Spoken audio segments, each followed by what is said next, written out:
Don't forget, you can reach the latest episode of Potomac Watch anytime. Just ask your smart speaker, play the Opinion Potomac Watch podcast. That is, play the Opinion Potomac Watch podcast.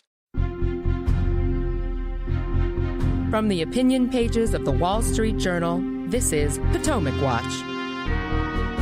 Welcome back. I'm Paul Gigot with Kim Strassel and Kyle Peterson talking about the Supreme Court oral argument on presidential immunity. Let's listen to Justice Neil Gorsuch talking to Trump's counsel about a particular question of whether a president can pardon himself. What would happen if presidents were under fear that their successors would criminally prosecute them for their acts in office, whether they're engaged in drone strike, all the hypotheticals? I'm not going to go through them. It seems to me like one of the incentives that might be created is for presidents to try to pardon themselves. Do you have any thoughts about that?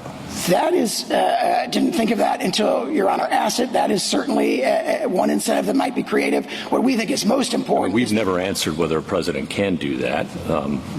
Happily, it's never been presented to us. And if the doctrine of immunity remains in place, that's likely to remain the case for those very issues. As Fitzgerald, I think, very powerfully emphasized, the real concern here is there going to be bold and fearless action? Is the president going to have to make a controversial decision where his political opponents are going to come after him the minute he leaves office? Again, a fascinating exchange, Kim, and I think a couple of things are interesting here. One is that this is the sort of question that gets opened up here that the Supreme Court, and Gorsuch suggests, really would not rather not have to decide on and be drawn into having to make decisions on this. And knowing some of the justices, I'm almost certain that they would not rather be drawn into this question of presidential immunity in the middle of a presidential campaign either. But that's what's happened here because of the decision to use the law to prosecute Trump, to try to disqualify him from the White House. And so the Supreme Court has been drawn into this politically, inevitably. And I think it had to take this case once the question was raised, because if they didn't accept the appeal from the D.C. Circuit, then the D.C. Circuit opinion, which I think was one of the worst that I've seen from that august body, would have stood. And so the Supreme Court was, I think, obliged to hear the appeal. Now, of course, the people who want to prosecute Trump are saying, oh, my God, they're actually considering the merits of this. How could they possibly do this? And the Supreme Court is in the tank for Trump. Actually, they're not. They're in the tank for the Constitution, in my view, and considering this question, which has enormous ramifications for the future of the presidency. Yeah, I was grinning throughout that entire exchange because it was a classic case of lawyers, whether on the bench or out there, signaling to the nation how they feel about things. Gorsuch is just like, happily, we've never had to deal with this issue. And then the other lawyer, the sour, was like, well, guess what? Give us immunity and you won't have to. But yeah, this is where we are right now. And when you hear that exchange, I feel sympathy for the Supreme Court, because this is not the only case that they have landed in this situation. What we have are these partisan furies I mentioned out there, people engaging in unprecedented acts. And, you know, you go back and you want to give a little bit of thanks to Gerald Ford for that pardon he gave to Nixon, because he spared the country exactly this kind of debate all those years ago. He did it at great political cost, but it was a sacrifice for the nation in doing it. Instead, now we've got prosecutors going here. Look at all of the cases the Supreme Court has had to deal with unexpectedly. You know, they recently had to issue the decision about the Colorado ballot and the stripping by the Colorado Supreme Court of Trump's name from it. This whole new unprecedented idea that somehow a court can unilaterally decide whether or not someone has engaged in insurrection and just remove them from the ballot. Did the Supreme Court want to take that case and deal with that? No. But to leave it stand would have created this potential patchwork of ballots across the nation. So for all of those on the left who keep complaining about the emergency docket and the shadow docket and the court's decision to take on these issues, the court's the only grown-up in the room right now trying to keep all the little political players in line who are breaking standards and norms right and left. Another argument that Dreeben, the government's counsel, made is that, well, you don't have to worry about future prosecutions for presidents because the president can rely on the legal advice of the Office of Legal Counsel at the Justice Department. And Justice Kavanaugh raised the question of what about drone strikes, for example. And Dreeben said, well, OLC, the Office of Legal Counsel, had ruled on this. They said the murder statute did not apply because of presidential power. But of course, that wouldn't stop a prosecutor somewhere from saying, oh, I disagree with the OLC opinion. It does apply.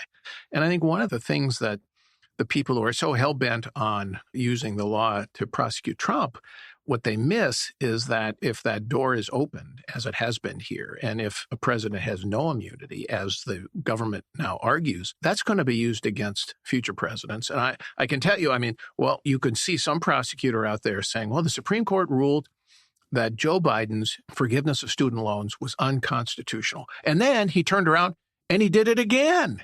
We think that's a violation of, pick your statute, Kyle. And I think the Democrats are missing that. Don't forget that President Trump has said, I think the phrase was that Biden is ripe for indictment was his words. And he is the front runner, if you believe the polls, to be the next president of the United States.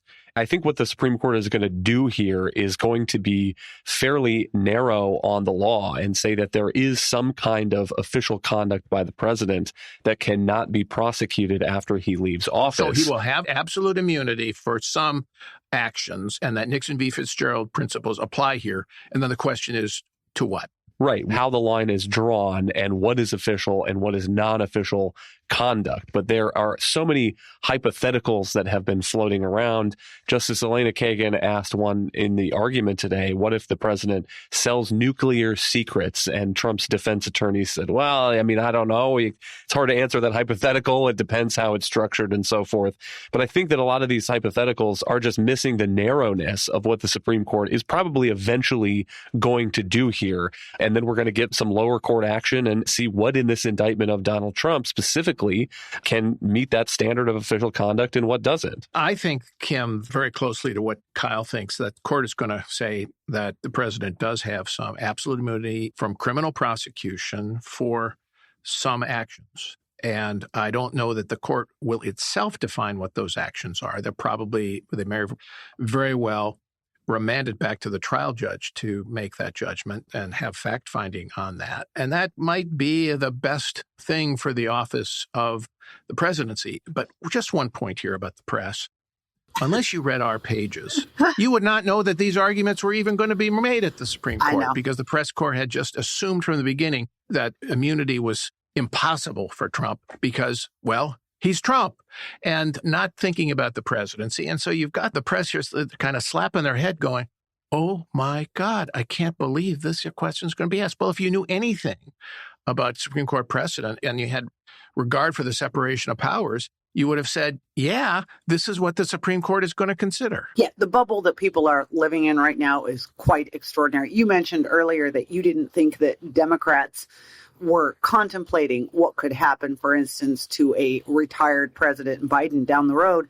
And in part, it's because they, along with the media, are living in their own little echo chamber where Donald Trump is a one-of-a-kind evil threat to the country. Nothing like this could ever happen again. And so when you actually have very smart lawyers and justices on the bench pose some of these questions and ask these hard questions, they just seem astounded that anyone would even go there. Well, of course, that's what the court's job is to ask the tough questions without fear or favor and without caring who exactly the issue is about, what their political affiliation is, but rather the offices, the separation of power, and the future of the country. All right, we're going to leave it at that today.